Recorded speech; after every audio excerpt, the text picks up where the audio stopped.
Welcome to my channel tech mechanical and electrical. आज मैं discussion करूंगा सरफेस फिनिश चैप्टर थ्योरी। हर competitive exam में सरफेस फिनिश चैप्टर से 1 से 2 क्वेश्चन 100% पूछे जाते हैं। एक इम्पॉर्टेंट चैप्टर होता है fitter Turner machinist welder student के लिए, और इस टॉपिक में बहुत सारा स्टूडेंट का कन्फ्यूज़न रहता है। इस टॉपिक आप लोग ठीक से क्लियर नहीं कर पाते, जस्ट आप लोगों को इसमें रट्टा मारना पड़ता। आप लोग जस्ट इसका आंसर को मेमोराइज करते हैं, आप लोग इसका फैक्ट को समझते नहीं है, क्योंकि इसमें अलग अलग टर्म होते हैं जैसे surface roughness, surface texture, flaws, ले, और भी जैसे प्राइमरी टेक्सचर, सेकेंडरी टेक्सचर, वेवीनेस। तो इन सब जगह में आप लोग का प्रॉब्लम होता है, और इन सब जो टर्म मैं आपको बताया हूँ, इन सब टर्म से क्वेश्चन एग्जाम में पूछे जाते हैं। इसीलिए आज मैं सरफेस फिनिश चैप्टर कंप्लीट करूंगा, और इस चैप्टर को कंप्लीट करने में 2 क्लास में प्रोवाइड करूंगा। सबसे पहला क्लास में मैं 80% कंप्लीट कर दूंगा, बाकी 20% नेक्स्ट क्लास में कंप्लीट करूंगा। और आज का क्लास देखने के बाद आप लोग इस चैप्टर में एक भी डाउट नहीं रहेगा, और जितना भी आप लोग का क्वेश्चन पूछे जाते हैं इस टॉपिक से, सब कुछ मैं इस वीडियो में आपको बताने वाला हूँ। तो सपोर्ट कीजिए कि आने वाला दिन में ऐसे और भी इम्पोर्टेंट वीडियोज़ आप लोगों के लिए प्रोवाइड मैं कर सकूँ, और IOCL के लिए, DRDO के लिए और भी इम्पोर्टेंट क्लास मैं प्रोवाइड कर सकूं। ठीक है, तो जो भी स्टूडेंट IOCL के लिए तैयारी कर रहा है वो सभी स्टूडेंट के लिए टेस्ट सीरीज आने वाला है। बहुत जल्दी मैं लॉन्च कर दूंगा टेस्ट सीरीज। आप लोग टेस्ट प्रैक्टिस कर सकते हैं मेरा वेबसाइट से, तो थोड़ा सा वेट कीजिए, 10 दिन का वेट कीजिए, उसका बीच में मैं टेस्ट सीरीज लॉन्च कर दूंगा। ठीक है, सबसे पहले सरफेस फिनिश। तो इसमें से आपको पता चल जाए कि सरफेस फिनिश मतलब सरफेस का फिनिश कैसा है।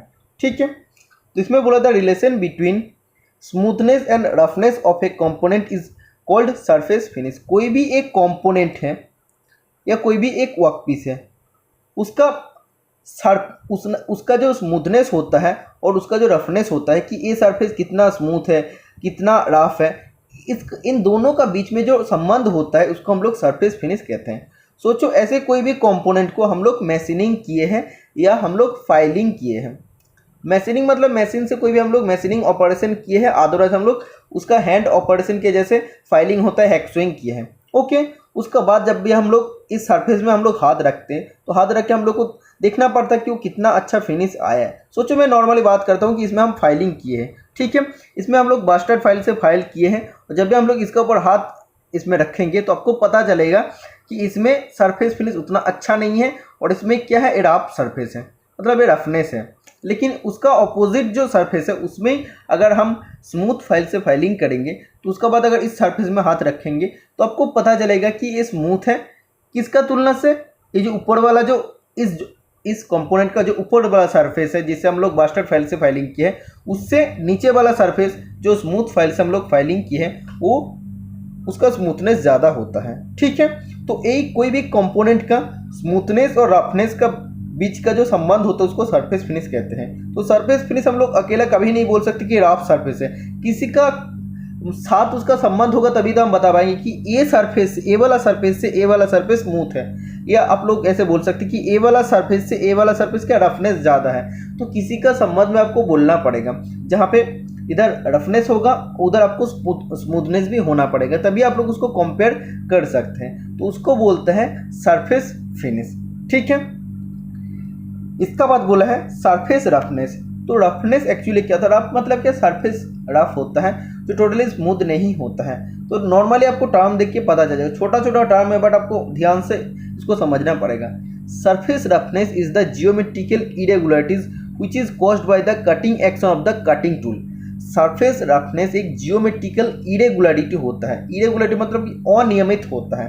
ठीक है, और एक किसका कारण होता है? कटिंग टूल का कटिंग एक्शन का कारण होता है।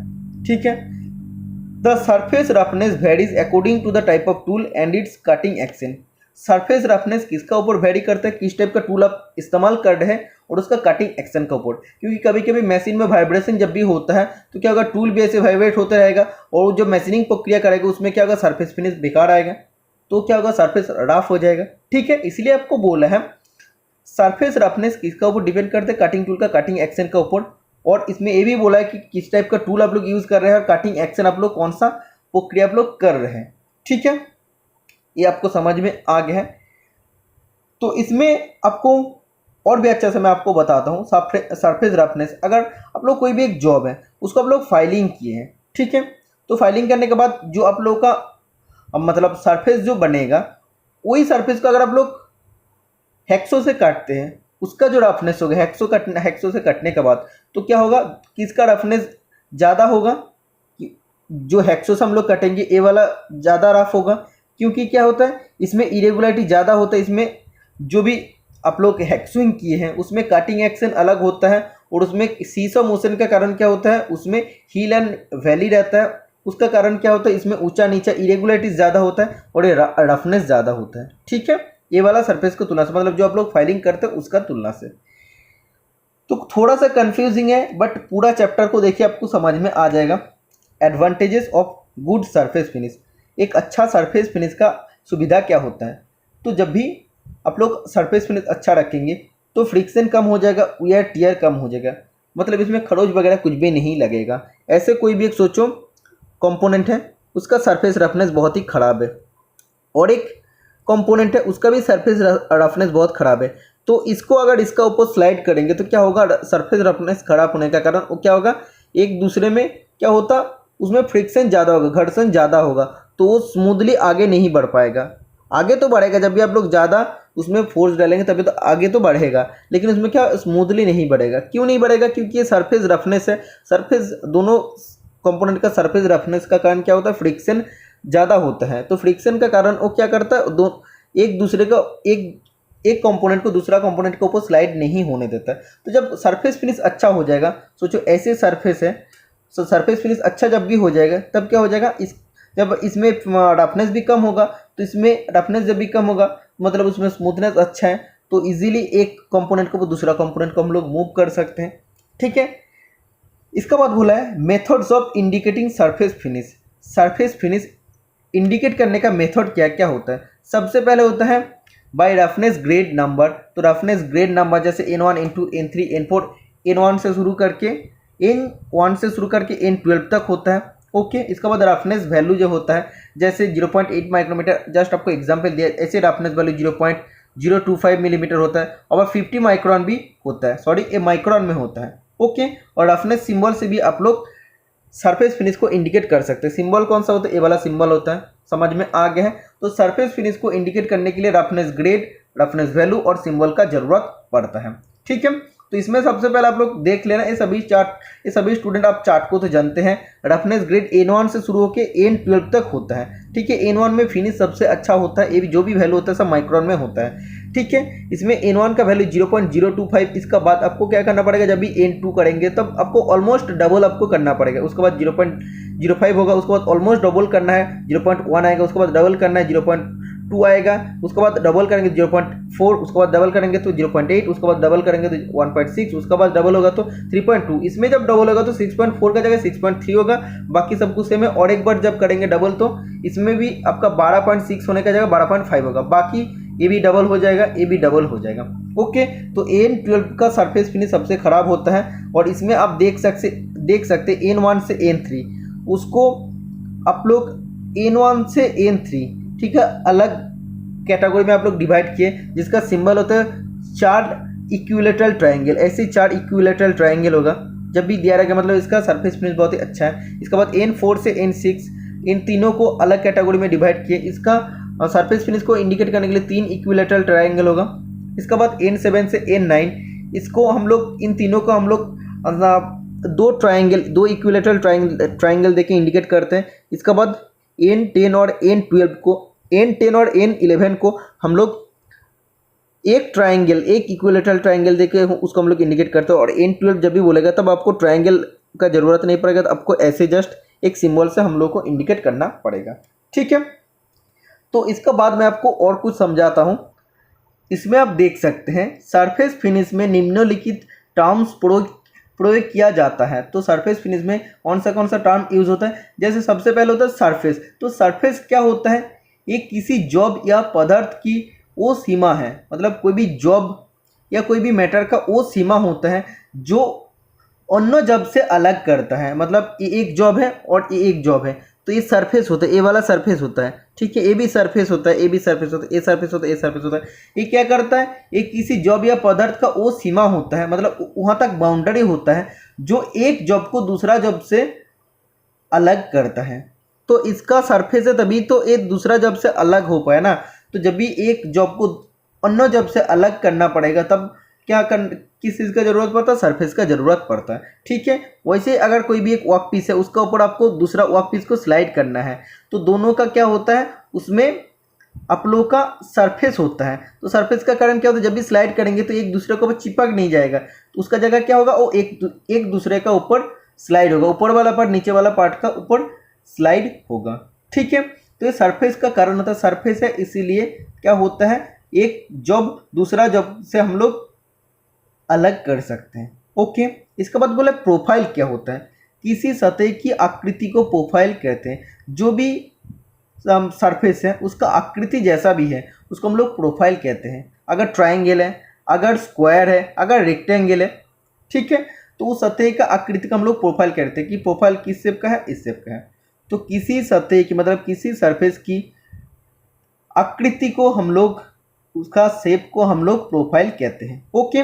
रफनेस का बारे में मैं आपको बताया हूँ, इसमें वही सेम टू सेम बोला है। किसी जॉब की सतह पर, कोई भी एक जॉब की सतह पर कटिंग टूल द्वारा जो निशान पड़ते हैं, मतलब कटिंग टूल का द्वारा जो निशान पड़ते हैं, मार्क जो होता है, इन निशान की ऊंचाई, दूरी और दिशा रफनेस या खुरदरापन को प्रकट करते हैं। तो ये जब कटिंग टूल का निशान पड़ता है, इसमें से हाइट क्या होता है, रफनेस का हाइट, तो आप देख सकते हैं ऐसे ऐसे ऊंचा नीचा होता है, मतलब ऊपर से ए वाला पार्ट जो होता है रफनेस का हाइट होता है। इसके बाद विड्थ क्या होता है, इस जगह से इस जगह का जो होता है रफनेस विड्थ होता है, ओके। तो ये सब क्या करता है, ये रफनेस को प्रकट करता है, मतलब रफनेस को बढ़ाता है। ये अशुद्धि कटिंग टूल के कटिंग एज या मशीन की गति का कारण होता है, मशीन का वाइब्रेशन का कारण, या कटिंग टूल का जो ब्लंट कटिंग एज होता है उसका कारण भी ऐसे सरफेस रफनेस होता है, ओके। तो इस सरफेस को देख के आपको पता चल रहा है एक्चुअली नीचे वाला आपका सरफेस क्या है, ये टोटली फ्लैट सरफेस है, लेकिन ऊपर में क्या, जब भी आप लोग फिनिश किए, ऐसे तो नॉर्मली देख के आपको पता नहीं चलेगा, इसका जब भी आप लोग मैग्निफिकेशन करेंगे, जब आप उसका माइक्रो स्ट्रक्चर देखेंगे तब आपको पता चलेगा ऐसे ऊंचा नीचा अवस्था में रहता है, ठीक है। तो ये क्या होता है, ये रफनेस है, इसीलिए वो सरफेस टोटली फ्लैट नहीं होता है, ओके। मैं आपको सबसे पहले क्या बताया था, रफनेस क्या होता है, तो इसमें आपको मैं बताया था surface roughness is a geometrical irregularities. तो सरफेस रफनेस एक जियोमेट्रिकल इरेगुलरिटीज होता है, मतलब एक अनियमित होता है, उसका कारण क्या होता है, सरफेस रफनेस होता है। तो जियोमेट्रिकल इरेगुलरिटीज को हम लोग टोटल 4 भागों में डिवाइड करते हैं। तो geometrical irregularities can be classified into 4 category. तो 4 कैटेगरी में हम लोग इसको डिवाइड करते हैं। सबसे पहला, the irregularities caused by the inaccuracy in the machine tool itself, this include. तो इस टाइप का इरेगुलरिटी क्यों होता है, मशीन टूल का इनएक्यूरेसी का कारण होता है, मतलब मशीन टूल ही खुद खराब है, वो उसमें इनएक्यूरेसी है, अशुद्धि है, तो वो तो जब कोई भी वर्कपीस बनाएगा तो वैसे तो इरेगुलरिटीज तो उसमें भी आ जाएगा ना वर्कपीस में। तो मशीन टूल मतलब क्या होता है, लेद मशीन जैसे होता है, मिलिंग मशीन जैसे होता है, तो उसमें ही जब त्रुटियाँ रहता है, इनएक्यूरेसी रहता है, तब जो भी वर्कपीस बनाएगा उसमें भी तो इरेगुलर सरफेस ही बनाएगा ना, इरेगुलरिटीज तो उसमें बनेगा। तो इसमें बोला है irregularities cause due to lack of straightness of guide way on which the tool move. तो कैसा होता है, जस्ट आपको एग्जाम्पल दिया है कि जिस गाइडवे का ऊपर टूल मूव होता है तो वो टोटली स्ट्रेट नहीं होता, वो थोड़ा सा क्या होता है, इंक्लाइंड रहता है। एक्चुअली इसको कोई भी वर्क पीस है उसका स्ट्रेट उसको जाना चाहिए, लेकिन उसका जो जिस गाइडवे में टूल मूव होता है वो स्ट्रेट नहीं होता, वो थोड़ा सा इंक्लाइंड होता है, उसका कारण वर्क पीस में इरेगुलरिटीज आता है, okay. Irregularities cause due to deformation of work under the action of cutting force. जब कटिंग फोर्स आप लोग देते, कटिंग फोर्स अगर ज़्यादा हो जाता, ऐसे कोई भी थीन जॉब है, पतला जॉब है, उसमें अगर आप लोगों का कटिंग फोर्स ज़्यादा मिल जाता तो क्या होता, डिफॉर्म हो जाता, बेंड हो जाता, मुड़ जा सकता है, ठीक है। तो डिफॉर्म मतलब क्या होता, उसका शेप में कुछ चेंजेस आ जा सकता है, ठीक है। तो इसका कारण भी होता है। एक तो क्यों होता है कि कटिंग फोर्स आप लोग ज़्यादा दे दिए, इसीलिए जो सरफेस आप लोग का बनेगा वो भी इरेगुलर सरफेस आप लोग का बनेगा, ओके, तो सबसे पहला टाइप हुआ। पहला टाइप में क्या हो, जो मैशिंग टूल में आप काम कर रहे हैं, मशीनिंग प्रोसेस कर रहे हैं, उसमें आप लोगों का इनएक्यूरेसी है, इसलिए आप लोगों का इरेगुलर सरफेस आ रहा है। सेकेंड टाइप जियोमेट्रिकल इरेगुलरिटीज, इसमें क्या बोला है, the irregularities cause due to the vibration. तो इस टाइप का इरेगुलरिटीज क्यों होता है, वाइब्रेशन का कारण होता है। This include chatter mark on the surface of the component. इसका कारण क्या होता है, वाइब्रेशन जब भी होता है तो टूल कैसे होता है, ऐसे ऐसे होता है, ऐसे ऐसे।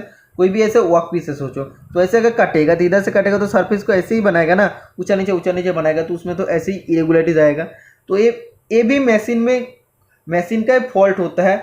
तो क्यों होता है, वाइब्रेशन का कारण होता है। This include chatter mark on the surface of the component, मतलब कंपोनेंट का सरफेस में चैटर मार्क आता है। ओके, थर्ड ऑर्डर मतलब थर्ड जियोमेट्रिकल इरेगुलरिटी क्या होता है, the irregularities caused by the machine itself. तो इस टाइप का इरेगुलरिटीज ये भी मशीन का कारण ही होता है, due to characteristic of the process. इस प्रोसेस का कारण it includes feed mark of the tool, मतलब इसमें टूल अगर आप लोग कटिंग टूल का ज़्यादा फीड दे दे तो फीड मार्क आ जाता है। तो फीड मार्क जब भी आ जाता है तो वो भी एक टाइप का इरेगुलर सरफेस बनता है। कि सरफेस जो आप लोग का होता है, देखो सरफेस टू टाइप का होता है, एक होता है आइडियल सरफेस। आइडियल सरफेस मतलब टोटली वो फ्लैट होता है, ठीक है। तो आइडियल सरफेस का हम लोग थियोरिटिकल सरफेस बोलते हैं, जो कभी पॉसिबल नहीं होता है। कोई भी मशीनिंग प्रोसेस का मदद से आइडियल सरफेस हम लोग बना नहीं सकते, ठीक है। और दूसरा सरफेस होता है एक्चुअल सरफेस, ठीक है। Actual surface, actual dimension, actual size हम लोग कब बोलते हैं, जब कोई भी वर्कपीस या जॉब बन जाए तो उसका बाद जो हम लोग साइज को चेक करते हैं उसको एक्चुअल साइज कहते हैं। वैसे ही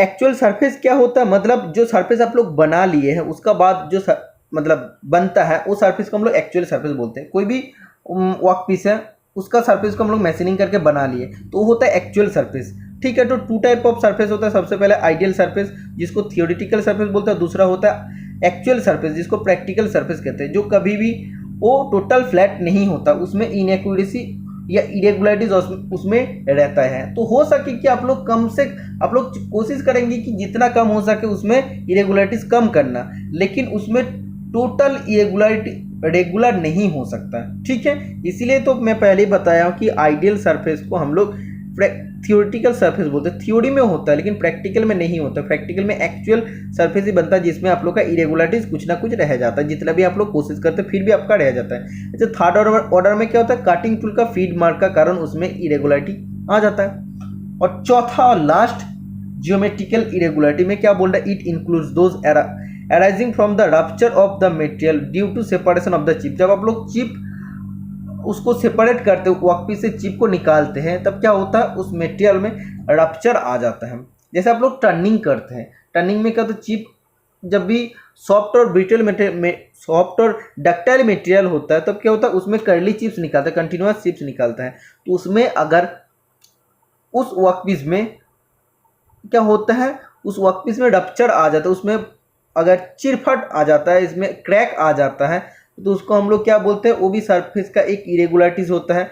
तो ये चौथा इरेगुलरिटीज एक होता है। ओके, चौथा इरेगुलरिटीज आपको समझ में आ गया कि जब भी आप लोग टर्निंग या चिप को सेपरेट करते हैं वर्कपीस से तब क्या होता है, वो वर्कपीस में रप्चर आ जाता है, उसमें क्रैक आ जाता है। ओके, तो ये भी एक जियोमेट्रिकल इरेगुलरिटीज का अंदर आता है। तो ये सब इरेगुलरिटीज का कारण क्या होता है, सरफेस रफ बनता है, मेन चीज यही होता है, ठीक है। तो इसीलिए मैं सबसे पहले आपको बताया था कि surface roughness is the geometrical irregularity. Surface roughness geometrical irregularity होता है। तो जियोमेट्रिकल इरेगुलरिटी 4 टाइप का होता है, मैं आपको बताया हूँ, समझ में आ गया। तो इन सब का कारण सरफेस रफ बनता है। ओके, इसका बाद बोला है the irregularities on the surface of the part produce can also be grouped into 2 categories. मतलब कोई भी एक पार्ट या वर्कपीस का सरफेस में जो इरेगुलरिटीज होता है जिसका कारण आप लोग बोल रहे कि रफनेस बनता है, जो आपका सरफेस रफनेस होता है, तो इरेगुलरिटी भी 2 भागों में डिवाइड होता है। एक तो रफनेस बनाता है, दूसरा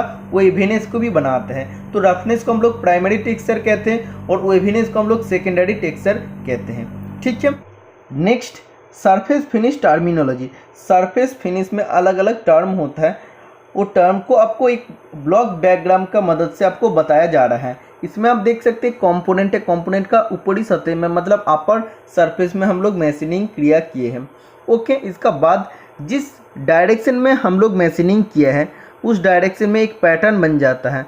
जो ऐसे पैटर्न बना है उसको क्या कहते हैं, उसको ले कहते हैं। समझ में आ गया ले क्या होता है। जो भी मैशिनिंग प्रक्रिया आप लोग यूज़ करते हैं तो जिस डायरेक्शन में मैशिनिंग होता है उस डायरेक्शन में एक पैटर्न बन जाता है, एक नहीं बहुत सारा पैटर्न बन जाता है, उस पैटर्न को ले कहते हैं। ओके। और वैसे फ्लॉज किसको कहते हैं, एक कंपोनेंट है, इसको आप लोग टोटल फिनिश कर लिए, फिनिश हो गया। उसका बाद किसी ने अगर स्क्राइबर दे के उसमें स्क्रैच मार्क कर देता है, खरोच अगर उसमें आ जाता है फिनिश सतह पर, या उसमें अगर किसी ने भी हैमर दे के उसमें थोड़ा सा हैमरिंग कर दिया तो उसमें क्या होगा, वो जो फिनिश वाला पोर्शन था थोड़ा सा दब जाएगा, नीचे चला जाएगा।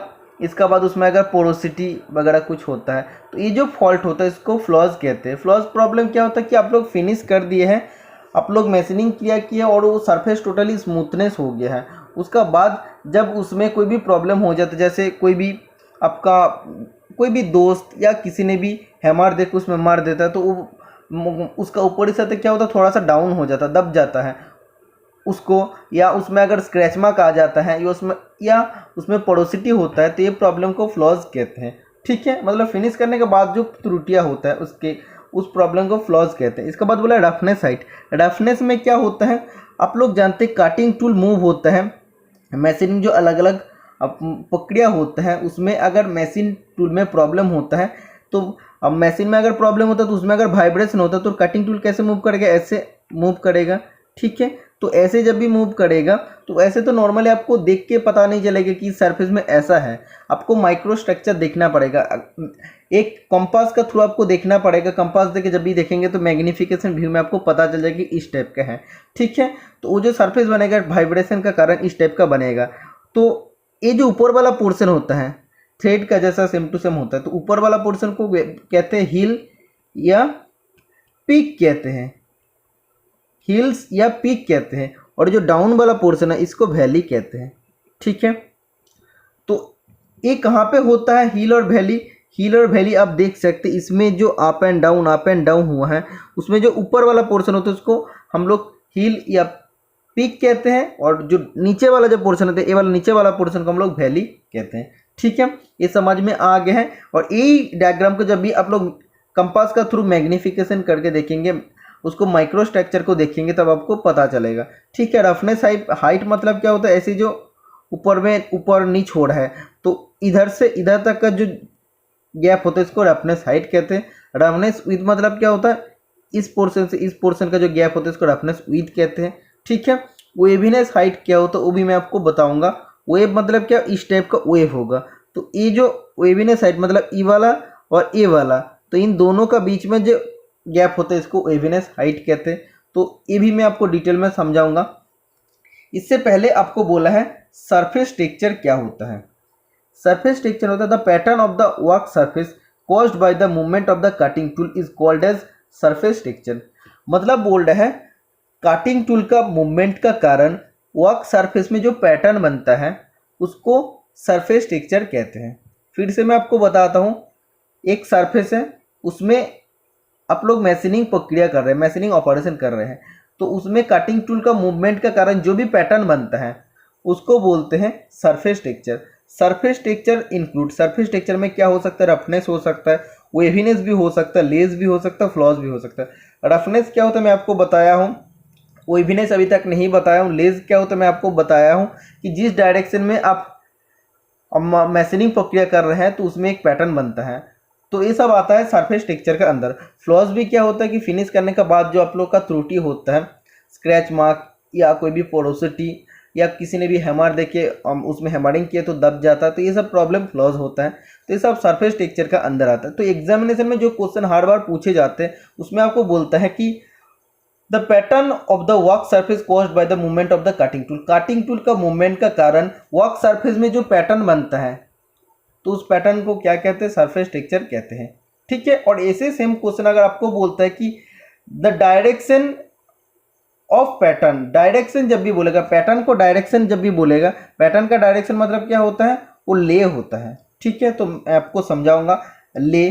सबसे पहले मैं आपको ले समझा देता हूँ, अभी आपको समझ में आ जाएगा।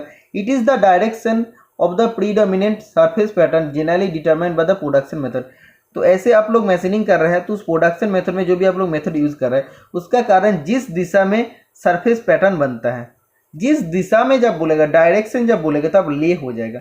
आपको क्लियर करना है। इसमें मैं आपको क्या बताऊँ, सरफेस टेक्सचर के अंदर सब आता है, रफनेस आता है, वेवीनेस आता है, फ्लॉज आता है, लेज आता है। तो सरफेस टेक्सचर में ओनली बोला है कि कटिंग टूल का मूवमेंट का कारण उसमें वर्क सरफेस में पैटर्न बनता है, पैटर्न को बोल रहे हैं, ठीक है। और इसमें क्या बोल रहा है कि जिस दिशा में ले का अर्थ क्या होता है, जिस दिशा में सरफेस पैटर्न बन रहा है प्रोडक्शन मेथड का कारण या मशीनिंग आपका या टूल मूवमेंट का कारण, तो उसको क्या कहते हैं, उसको कहते हैं ले, ठीक है। तो ऐसे अगर इस दिशा में अगर बन रहा है तो इसको हम लोग बोलेंगे कि ले, ठीक है। इसको क्योंकि इस दिशा में बन रहा है और आप लोग उसका प्रोडक्शन मेथड या कटिंग मेथड इस डायरेक्शन में भी कर सकते हैं। तो ले अलग अलग टाइप ऑफ होता है। तो ले का बारे में सबसे पहले मैं आपको समझा देता हूँ, सिंबल ऑफ डायरेक्शन ऑफ ले। तो डायरेक्शन ऑफ ले का सिंबल होता है, जैसे परपेंडिकुलर ले होता है।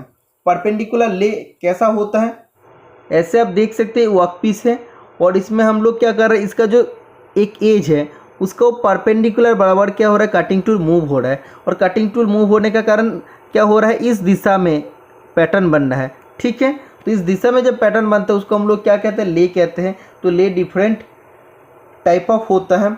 तो इसमें आप देख सकते हैं ये जो इसका एज है उसका परपेंडिकुलर गया है, इसीलिए क्या हो जाएगा, परपेंडिकुलर ले इस टाइप का होगा, ओके।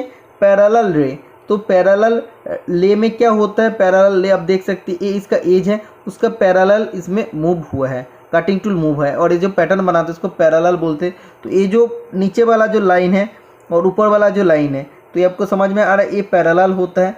इसका बाद क्रॉस ले, क्रॉस ले में हम लोग क्या करते हैं, जो भी मैं आपको नॉर्मली फाइलिंग का बात करता हूँ, क्रॉस फाइलिंग हम लोग करते हैं। तो इधर से हम लोग फाइलिंग करते हैं, क्रॉस हम लोग फाइलिंग अगर करेंगे तो इस टाइप का पैटर्न बनेगा, ओके। तो ये क्या होगा, क्रॉस ले का सिंबल इस टाइप का होगा, क्रॉस होगा। इसका बाद बोला है अप्रॉक्सीमेटली सर्कुलर और कॉन्सेंट्रिक ले। तो इसमें सर्कुलर ले कैसा होता है, जैसे नॉर्मली इमेरी पेपर का अगर बात करते हो तो इमेरी पेपर कोई भी ऐसा एक वर्क पीस है, तो इमेरी पेपर को हम लोग सबसे पहले क्या लेके जाते हैं, उसको हम लोग सेंटर में लेके जाते हैं और उसको हम लोग ऐसे गोल गोल गोल गोल करके ऐसे क्लॉकवाइज घुमाते हैं। तो घुमाने का बाद जो ले पैटर्न बनता है उसको हम लोग क्या कहते हैं, उसको हम लोग कहते हैं ले, ठीक है। और ये सर्कुलर और कॉन्सेंट्रिक ले होता है। इसका बाद बोला है रेडियल रिलेटेड।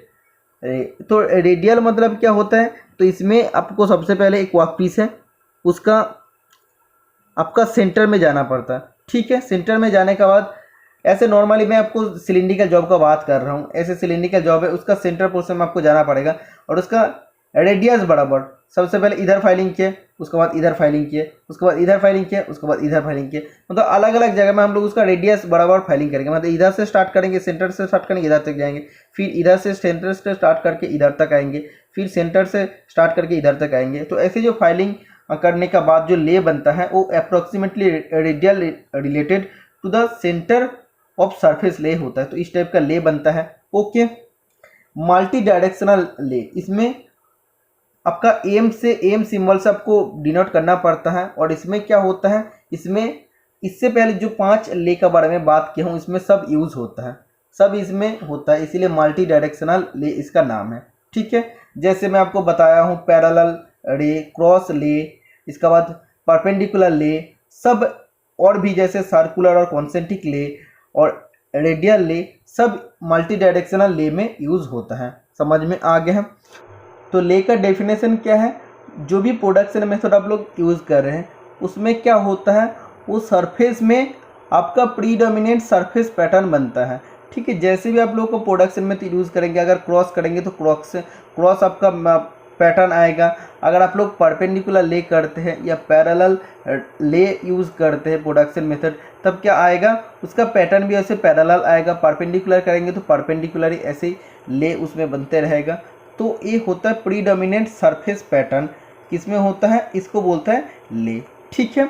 फ्लॉज का बारे में मैं आपको बता देता हूँ। फ्लॉज और सरफेस इरेगुलरिटी और imperfections which occur at infrequent interval at random interval, example scratches, hole, crack, porosity. तो पहले मैं आपको बताया हूँ और एक बार मैं आपको बता देता हूँ। कोई भी एक ऐसे वर्क पीस है जो आप लोग उसको मैशिनिंग करके बना लिए हैं, ठीक है। उसका बाद क्या होता है, किसी ने भी अगर मजाक करके उसमें हैमरिंग कर देते तो फिनिशिंग सरफेस में क्या होता है, कुछ पोर्शन दब जाता है वैसे, या किसी भी स्क्रैबर देखिए स्क्रैच मार्क कर देते हैं तो वो भी फ्लॉज के अंदर आता है, या इस सरफेस में क्रैक या पोरोसिटी हो गया तो इस प्रॉब्लम को हम लोग फ्लॉज कहते हैं। समझ में आ गया। इसका बाद सबसे इम्पॉर्टेंट सरफेस टेक्सचर, तो मैं आपको बता दे रहा हूँ सरफेस टेक्सचर क्या होता है। कटिंग टूल का मूवमेंट का कारण इसमें वर्क सरफेस में पैटर्न बनता है ओनली। ओके, सरफेस क्या होता है, प्रोफाइल क्या होता है, इसका बारे में मैं आपको पहले ही बताया हूँ। रफनेस, रफनेस को प्राइमरी टेक्सचर कहते हैं, ये आपको याद रखना है, जो इरेगुलरिटीज़ का कारण होता है। ओके, और इसका बाद बोला वेवीनेस, वेवीनेस को सेकेंडरी टेक्सचर कहते हैं और रफनेस को प्राइमरी टेक्सचर कहते हैं। रफनेस का वाइडर जो वर्जन होता है उसको हम लोग वेवीनेस कहते हैं। तो इसमें डेफिनेशन में आपको बोला है, this is the component of the surface texture upon which roughness is super imposed. तो इसमें क्या होता है, रफनेस सुपर इम्पोज्ड होता है। तो एक्चुअली इसमें रफनेस तो ऐसे ऐसे होता है, ठीक है, और इसमें जब रफनेस होता है तो इसमें क्या करता है, एक वेव जैसा फॉर्म बनाता है, ठीक है, वेव जैसा बनाता है। आप लोग इसको देखते तो वेव जैसा ऐसे बनता है। तो इसका एक डायग्राम बना के मैं आप लोग के लिए लेके आया हूँ। तो फ्री हैंड डायग्राम मैं आप लोग के लिए बनाया हूँ। इसमें आप देख सकते हैं कंपोनेंट है, ऊपर में हम लोग जिस डायरेक्शन में मैशिंग कर रहे हैं उसी डायरेक्शन में प्रीडोमिनेंट पैटर्न बने, इसको क्या कहते हैं, इसको ले कहते हैं। मैं आपको समझा दिया हूँ, ठीक है। तो ये टॉपिक इजी है, बट आपको क्या करना पड़ेगा, ध्यान से आपको इस टॉपिक को समझना पड़ेगा। जो मैं बता रहा हूँ एक बार में अगर आपको समझ में नहीं आता तो आप लोग दोबारा वीडियो को देखिए और पूरा टॉपिक को क्लियर कर लीजिए, ठीक है। जितना भी टाइम होता है मैं आप लोग को इस वीडियो में कंप्लीट करने वाला हूँ। ओके, इसमें आप देख सकते हैं ये रफ सरफेस है, कैसे हुआ, ऐसे ऐसे हुआ है, ऐसे ऐसे हुआ है, ठीक है। और ये जो रफ सरफेस हुआ है आप देख सकते हैं वेव टाइप का बना रहा है, ऐसे वेव टाइप बन रहा है, ठीक है। रफनेस तो ऐसे छोटा छोटा तो इसमें है, बट वो रफनेस क्या कर रहा है, एक वेव जैसा फॉर्म बना रहा है। तो वेव जैसा जब भी बनाया गया ऐसे आप देख सकते हो वेव जैसा, इसीलिए इसको वेवीनेस कहते हैं। मतलब वेवीनेस में क्या होता है, रफनेस सुपर इम्पोज्ड होता है। आप बोल सकते हैं रफनेस का जो वाइडर वर्जन होता है, बड़ा वर्जन होता है, उसको हम लोग बोल सकते हैं वेवीनेस, ठीक है, जिसको आप लोग सेकेंडरी टेक्सचर कहते हैं। तो इसमें अगर आप लोग दूसरा डायग्राम को देखते हैं तो वेवीनेस क्या होता है, ऐसे छोटा छोटा जो आप लोग का रफनेस है उसको अगर हटा देते हैं तो इस टाइप का वेव जैसे मैशिंग करने के बाद आपका क्रिएट होता है, इसको वेवीनेस कहता है। समझ में आया कि नहीं, आप लोग सबसे पहले ये बताना। इसका बाद इसका डेफिनेशन देखते और भी अच्छा से आपको समझ में आ जाएगा। बोला है वेवीनेस में रिजल्ट फ्रॉम द मशीन और work deflection, vibration, chatter, heat treatment और रैपिंग स्ट्रेन। तो वेवीनेस किसका कारण में होता है, देखो वेवीनेस चाहे रफनेस दोनों किसका कारण होता है, इरेगुलरिटीज़ का कारण होता है। तो इरेगुलरिटीज़ में क्या आता है, वर्क डिफ्लेक्शन आता है, वाइब्रेशन, मशीन टूल अगर वाइब्रेशन होता है, लेद मशीन अगर ज़्यादा वाइब्रेशन होता है, या चैटर मार्क होता है, या हीट ट्रीटमेंट में अगर कोई भी प्रॉब्लम होता है, तो इन सभी का कारण क्या होता है, रफनेस तो बनता है। और रफनेस क्या करता है, एक वेव जैसा फॉर्म ऐसे बनाता है, इसको वेवीनेस कहते हैं। तो जब भी आपको बोलेगा कि रफनेस इज सुपर इम्पोज्ड, मतलब रफनेस उसका ऊपर सुपर इम्पोज्ड होता है, तो उसको कहते हैं वेवीनेस या सेकेंडरी टेक्सचर, सेकेंडरी टेक्सचर, ठीक है।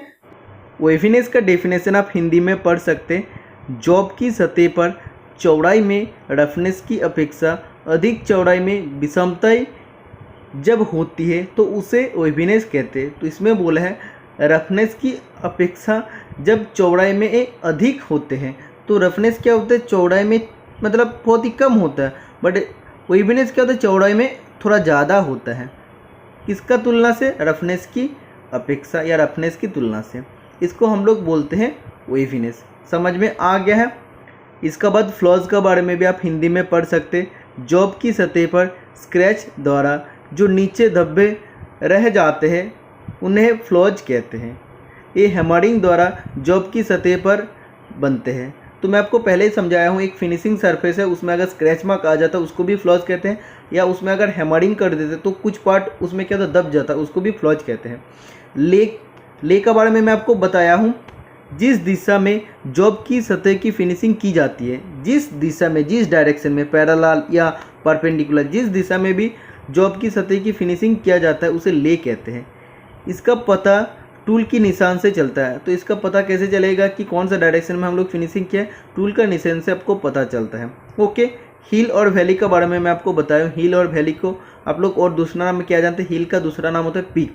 ठीक है, तो कटिंग टूल द्वारा जॉब की सतह पर जब निशान पड़ते हैं, कटिंग टूल द्वारा जब भी आप लोग जॉब का सतह पर निशान पड़ते हैं तो जो स्थान ऊंचे होते हैं, मैं आपको पहले बताया हूँ, ऐसे जो आप लोग का निशान पड़ते हैं जो ऊंचे स्थान होता है उसे हिल्स कहते हैं और जो नीचे होते हैं उसे वैली कहते हैं।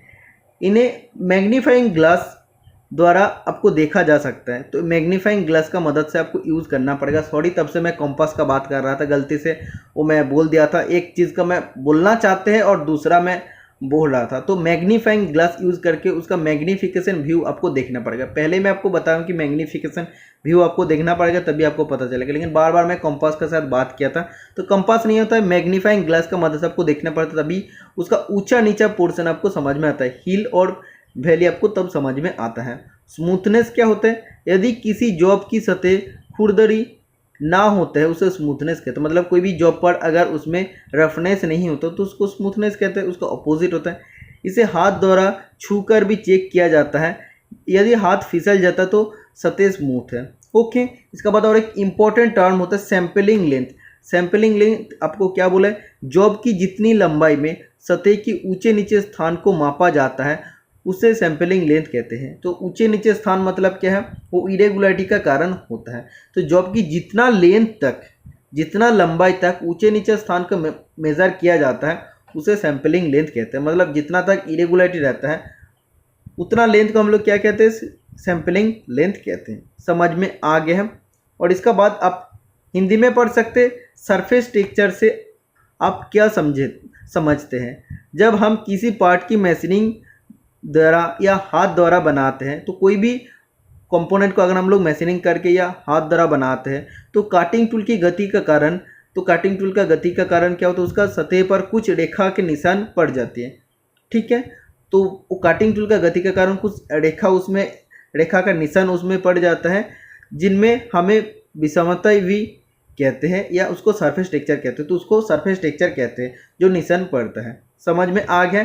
तो इसमें आप देख सकते हैं, इसमें जो आप लोग का लाइन ऐसे बन रहा है उसको सरफेस टेक्सचर कहते हैं। और उसको जब आप लोग डिटेल में और भी अच्छे से पढ़ेंगे तब क्या होता है? उसको ले कहते हैं कि जिस डायरेक्शन में आप लोग मैशिंग किया है उसका जो प्रीडोमिनेंट पैटर्न जो बन रहा है उसको ले कहते हैं। ठीक है, तो सब डिटेल में मैं आपको बता दूं। इसके बाद कुछ शॉर्ट क्वेश्चन आप लोग का साथ शेयर करना है जो एग्जाम में बार बार पूछे जाता है और आप लोग का कन्फ्यूजन होता है, तो मैं अभी आपको टोटल डाउट क्लियर कर देता हूँ। सबसे पहला question, the pattern on the work surface caused by the movement of the cutting tool is called. कटने के उपकरण की गति का कारण कार्य सतह पर पैटर्न को क्या कहते हैं?